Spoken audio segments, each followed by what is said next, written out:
Bom dia, meus amados. Aqui quem está falando é o professor Mateus. Nós estamos expondo o Evangelho de Marcos. Espero que você tenha feito uma boa leitura, porque realmente esses capítulos que nós lemos ontem, que é o capítulo 1 e 2, e o que nós vamos expor hoje, o 3, o 4 e o 5, são todos eles repletos de histórias, de ensinamentos e de princípios que o nosso Senhor Jesus nos deixou. Hoje nós vamos expor o 3, o 4 e o 5. E o capítulo 3 já começa a mostrar Jesus de novo enfrentando a religiosidade daqueles que estavam na sinagoga e colocavam as tradições acima da misericórdia e do amor de Deus. Aqui vai começar dizendo o 3, em outra ocasião, ele entrou numa sinagoga e estava ali um homem com uma mão atrofiada. E aqui Jesus começa a se levantar. Eles ficavam olhando para Jesus porque era sábado, então eles ficavam olhando e pensando, vamos ver se ele vai curar esse homem, porque hoje é sábado e sábado não é permitido curar. Então Jesus vai e faz uma interrogação com eles. O que é permitido fazer no sábado? Bem ou mal? Salvar a vida ou matar? Mas eles permaneceram em silêncio.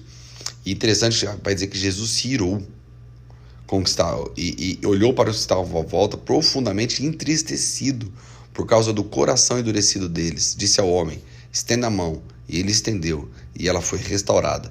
E aí diz que os fariseus já saíram dali para tentar conspirar junto com os herodianos para matar Jesus. Depois do verso 7, nós vamos ver ali Jesus sendo procurado por uma grande multidão. E é interessante que ele já vai mostrar que gentios estavam atrás de Jesus. Pessoas que vieram lá de Tiro, de Sidom, para ir atrás de Jesus. E por causa dessa multidão, Jesus entrou num pequeno barco e diz por que ele entrou, por que a multidão o comprimia? Porque ele havia curado muitos, de medo do que os que sofriam das doenças ficavam se empurrando para conseguir tocar nele. Sempre, olha que interessante, sempre que um espírito imundo os viam, prostravam-se diante dele que estava, tu és o Filho de Deus. Mas ele dava ordens severas para que eles não falassem isso. A partir do verso 13 aqui, nós vamos ver que é o momento em que Jesus sobe no monte e chama os 12 discípulos. Interessante que eu gosto dessa frase que ele diz o seguinte, escolheu 12 designando os apóstolos para que estivessem com eles e os enviasse a pregar, mostrando a natureza do chamado do Senhor. Sempre é um vinde para depois um ide. Ele chamou para si, andou com ele para depois enviá-los. Então nós somos chamados para estar com Jesus, para sermos curados das nossas dores e do nosso cansaço. Ele diz, vinde a mim, vós todos que estáis cansados e sobrecarregados. Mas logo depois ele vai dizer, toma sobre vós o meu jugo. Ou seja, entre em parceria comigo para que você possa ir. E aqui Jesus começa a citar, chamar os 12, e aqui é interessante nós lermos, porque às vezes a gente fica tão concentrado nos principais discípulos e a gente não tem uma dimensão de todos os discípulos, né? Então aqui os nomes são Simão, a quem deu o nome de Pedro, Tiago, filho de Zebedeu, e João, seu irmão, aos quais deu o nome de Boanerges, que significa filhos do trovão, André, Filipe, Bartolomeu, Mateus, Tomé, Tiago, aqui é outro Tiago, esse aqui é filho de Alfeu, Tadeu, Simão, esse aqui não é o Simão que virou Pedro, esse aqui é o Zelote, e Judas Iscariotes, e aí Marcos já enfatiza que foi aquele quem traiu. E as pessoas começam a acusar Jesus, e os seus familiares, ouvindo o que Jesus estava fazendo, eles decidiram ir lá para forçá-lo a parar, porque eles diziam que Jesus estava fora de si. Imagina que eu fiquei pensando nesse texto quando eu li, que ao ouvir o que Jesus estava fazendo, eles acharam que Jesus estava fora de si. Só que se você ler os textos anteriores, o que Jesus está fazendo? Curando, expulsando demônio, chamando seus discípulos para andar com ele.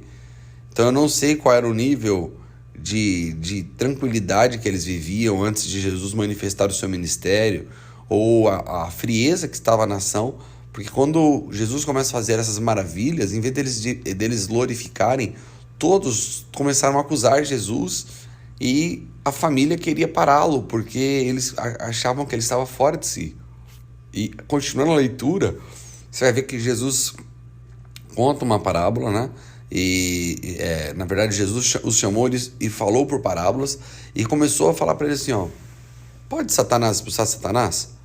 E começa a mostrar para eles que, como vocês estão me acusando de expulsar demônio, estando eu endemoniado, não faz sentido essa sua acusação. Como que Satanás vai expulsar Satanás? Como que Satanás vai fazer o bem? Como que Satanás vai curar pessoas oprimidas? Ele vai dizer, um reino dividido não subsiste. E aqui ele vai trazer, é bom nós lermos esse verso dentro do contexto. No verso 28 vai dizer assim, eu os asseguro que todos os pecados e blasfêmias dos homens lhes serão perdoados. Mas quem blasfemar contra o Espírito Santo nunca terá perdão, é culpado de pecado eterno. É interessante que nós temos que ler esse verso dentro do contexto. Então, o que é blasfêmia contra o Espírito Santo? É atribuir ao demônio algo que Deus fez, que o Espírito fez. Então, Jesus estava movido pelo Espírito. Lá na frente, em Atos 10, quando Pedro entra na casa de Cornélio, Pedro diz, assim como Jesus de Nazaré andou por toda parte fazendo bem, porque o Espírito Santo era com ele. Ou seja, Jesus tinha o Espírito Santo, estava fazendo obras do Pai para curar a humanidade, para tocar a humanidade, e as pessoas estavam atribuindo a Satanás aquilo que Jesus estava fazendo. Isso é o pecado de blasfêmia. E logo no verso 31, nós já vemos que os irmãos que lá atrás tinham decidido vir, eles vêm mesmo. E quando eles chegam, eles ficaram do lado de fora e eles começaram a mandar chamar Jesus. Então lembra, o objetivo da família de Jesus era parar Jesus. E diante dessa tentativa de parar, as pessoas falando que a família dele estava lá, Jesus ele amplia a visão de família. Ele diz, quem é minha mãe? Quem são meus irmãos? Perguntou ele. Então olhou para os que estavam assentados ao seu redor e disse, aqui estão minha mãe, meus irmãos, quem faz a vontade de Deus, este é meu irmão, minha mãe, minha irmã e minha mãe. Na verdade, quando nós olhamos para isso, Jesus já está apontando para o seu propósito de formar para Deus uma família, resgatar para Deus homens de todas as tribos, raças e línguas e fazer deles um povo do qual pudéssemos ser chamados de irmãos, sabendo que Jesus deixaria de ser o unigênito do Pai, como está descrito em João 3,16, e se tornaria o primogênito de toda essa família, que está descrito lá em Romanos 8, que Jesus, a fim de que ele seja primogênito entre muitos irmãos. Ou seja, Jesus já estava trazendo clareza sobre o seu propósito de vir à Terra para nos fazer filhos de Deus e cordeiros dele, cordeiros do Filho unigênito, que até então era o unigênito. Então Jesus passa a contar uma parábola, que já no capítulo 4. E a parábola que ele começa contando, é a parábola do semeador. É interessante o que as pessoas entendiam quando ouviam as parábolas de Jesus, porque a semente era a parte mais cara do processo. Qualquer semeador, qualquer agricultor sabia que teriam que tomar muito cuidado com a semente. Mas Jesus começa a contar a história de um semeador que ia lançando sementes. E ele lançou essa semente em lugares diferentes. Uma parte caiu na beira do caminho, outra parte caiu em terreno pedregoso, né? Ele vai dizer aqui, ó, o semeador saiu a semear, enquanto lançava semente, parte dela caiu na beira do caminho, as aves vieram e a comeram. Parte dela caiu em terreno pedregoso, onde não havia muita terra, e logo brotou, porque a terra não era profunda. Mas quando saiu o sol, as plantas queimaram e secaram, porque não tinha raiz. Outra parte caiu entre espinhos, que cresceram e sufocaram a planta, de forma que ela não deu fruto. Outra caiu em boa terra e germinou e cresceu e deu boa colheita, a 30, 60 e até 100 por um. E Jesus, quando ele fica sozinho com os discípulos vêm falando, não entendemos o que o Senhor quis dizer com aquela parábola. E é interessante que Jesus contou uma parábola dessa para um lugar de pessoas agrícolas, que às vezes parece não fazer nenhum sentido.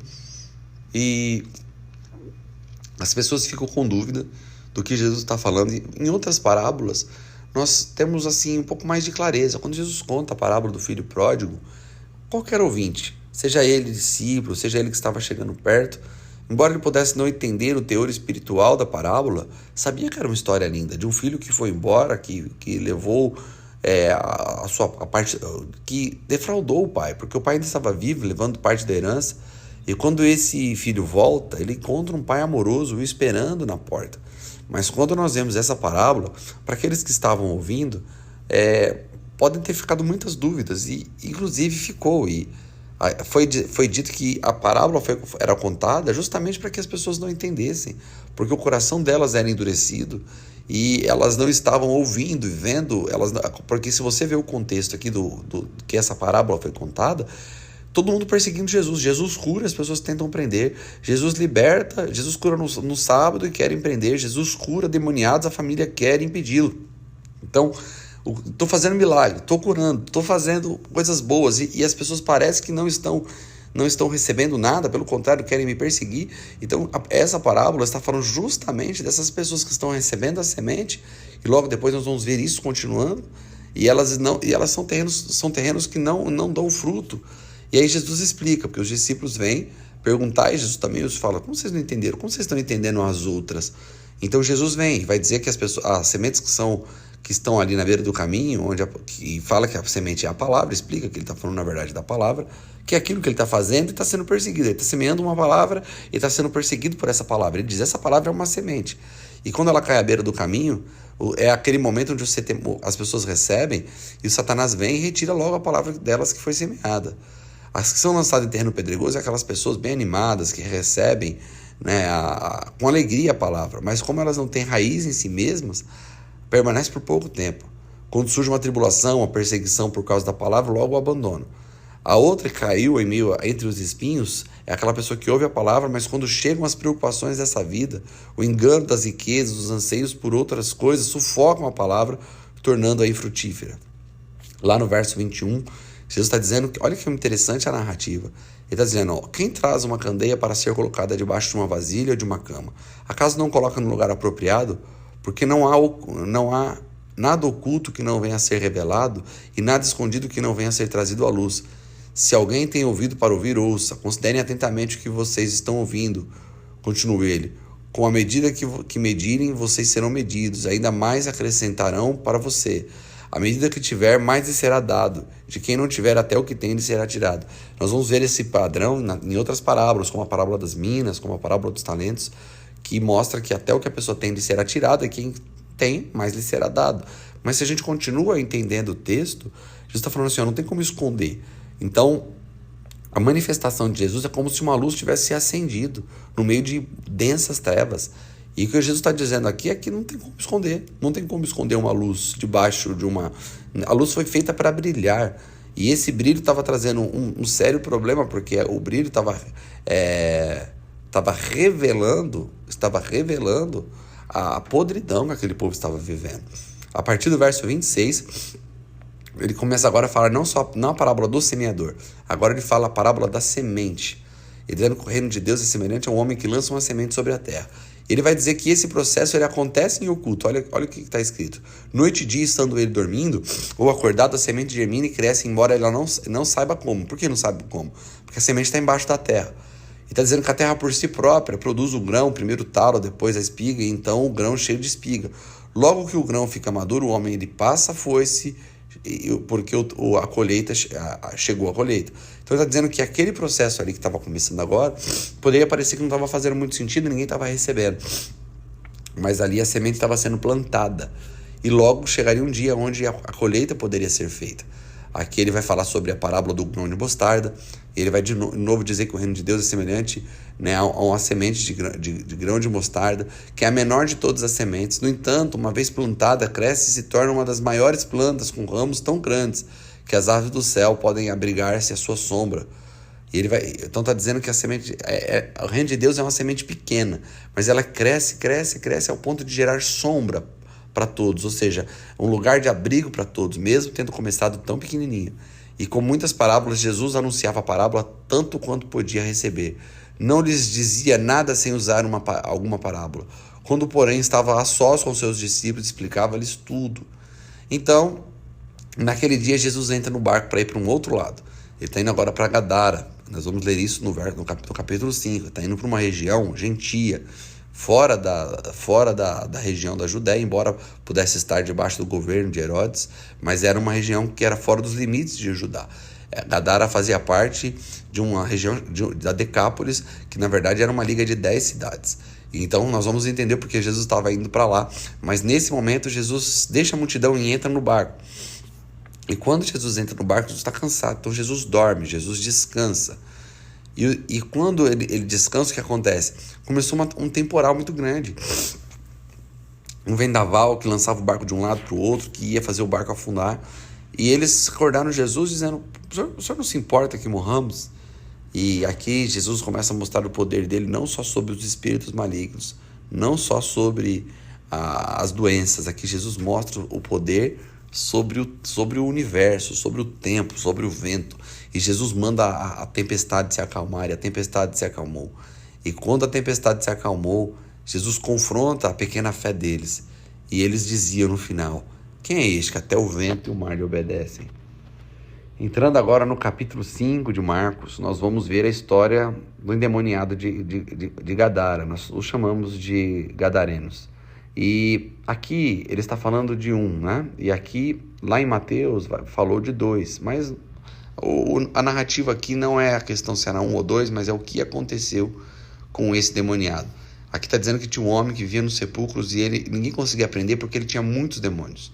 E quando Jesus chega, os demônios, eles começam a gritar e eles começam a se prostrar diante dele.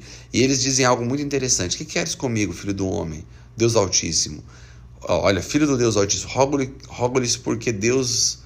Rogo-te por Deus que não me atormentes, pois Jesus lhe tinha dito: saia deste homem, espírito imundo. Lá em Mateus, vai dizer que esses demoniados sabiam que um dia eles sofreriam o juízo eterno. Eles dizem assim: vieste nos atormentar antes do tempo? Então aqui, primeiro, os demônios sabem que Jesus é o Filho de Deus. Os demônios sabem que eles não estão em nível de igualdade com Jesus, que Jesus tem poder sobre eles, não são da mesma categoria. Terceiro, eles sabem que um dia eles sofrerão o juízo eminente, assim como nós todos devemos saber que um dia desfrutaremos da glória eterna, que nós vamos ver e desfrutar da eminente segunda volta de Jesus. Assim, os demônios também sabem que está reservado para eles um dia de juízo. E eles acharam que Jesus tinha vindo e aqui sabiam que não era aquele o tempo. E quando Jesus pergunta o nome, eles dizem que é legião, porque eles eram muitos. E eles imploravam com insistência que não deixasse sair daquela região. E uma grande manada de porcos que estava pastando numa colina próxima. Os demônios imploravam a Jesus: manda-nos para os porcos, para que entremos neles. E ele lhe deu permissão. E a manada de cerca de 2.000 porcos atirou-se precipício abaixo, em direção ao mar, e nele se afundou. Preste atenção: os que cuidavam fugiram para contar esses fatos na cidade e nos campos, e o povo foi ver o que havia acontecido.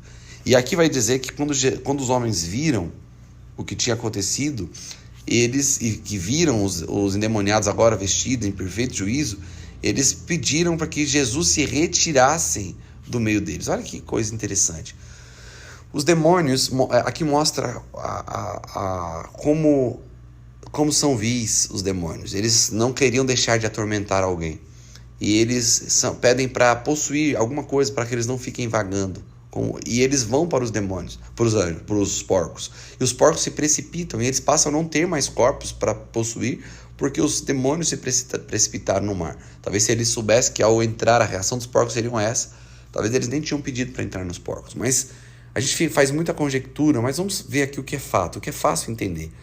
Primeiro, foi Jesus que permitiu que os demônios entrassem nos porcos. Outro momento da história, lá em Jó, quando Deus permite que o demônio faça algo contra alguém, que foi o caso de Jó, era para provar Jó, era para testar Jó. E aqui o que está sendo testado é um povo. Jesus acabou lá atrás de contar uma parábola da semente, a parábola do semeador, de sementes que caem em lugares onde não dão frutos. E Jesus está nos gentios pregando para eles. Jesus acabou de libertar esse homem de milhares de demônios que estavam atormentando. E as pessoas vêm. Mateus diz que esses homens, que eram os porqueiros, eles vão na cidade e falam aos homens o que havia acontecido com o endemoniado. Ou seja, esses homens correm e anunciam a boa nova de Jesus. Chegou um homem entre nós e ele libertou aquele que ninguém conseguia prender. Olha que coisa linda. Ele libertou aquele a quem ninguém conseguia prender com correntes. Ele está livre agora de verdade.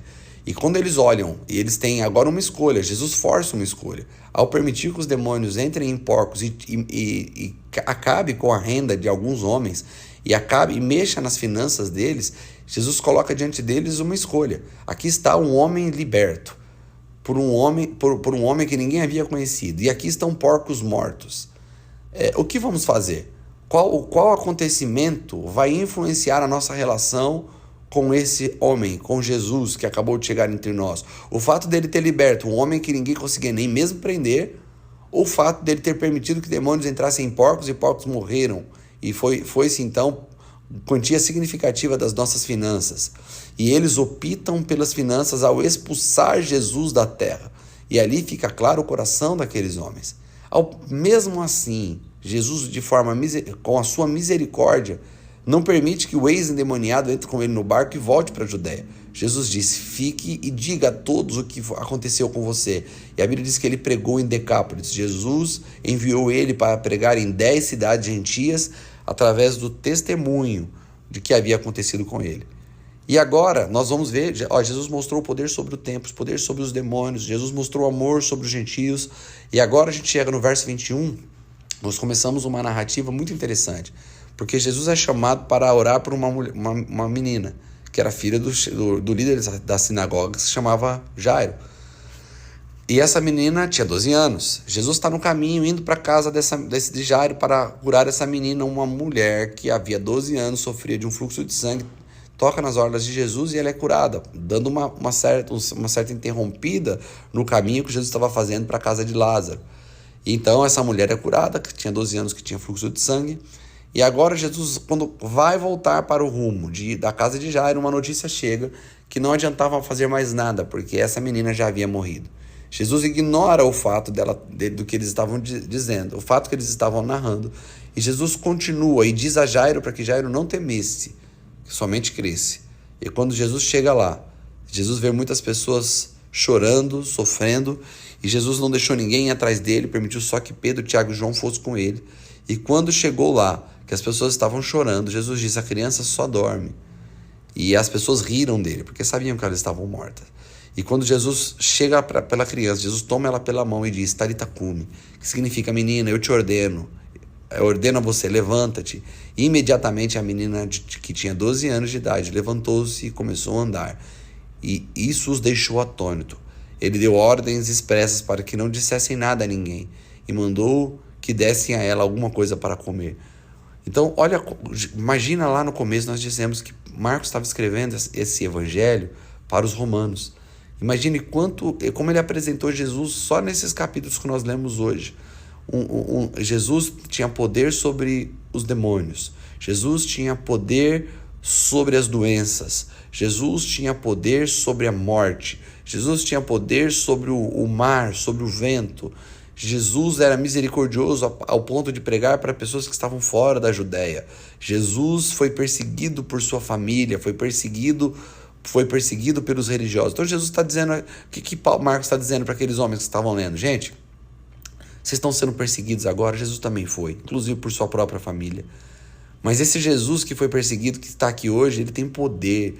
Ele é o próprio Deus, ele tem poder sobre tudo. Então era uma mensagem de consolo no sentido que Jesus também foi perseguido, mas também era uma mensagem de consolo revelando o poder de Jesus, que você possa desfrutar da alegria de seguir Jesus e saber do seu grande poder, e que você possa descansar nesse poder, assim como Jesus estava descansando na popa do barco, mesmo tendo uma tempestade em volta, porque ele sabia que ele tinha poder para acalmar aquilo. Que você também tenha essa tranquilidade de saber que Jesus está contigo e tem poder para acalmar a tempestade.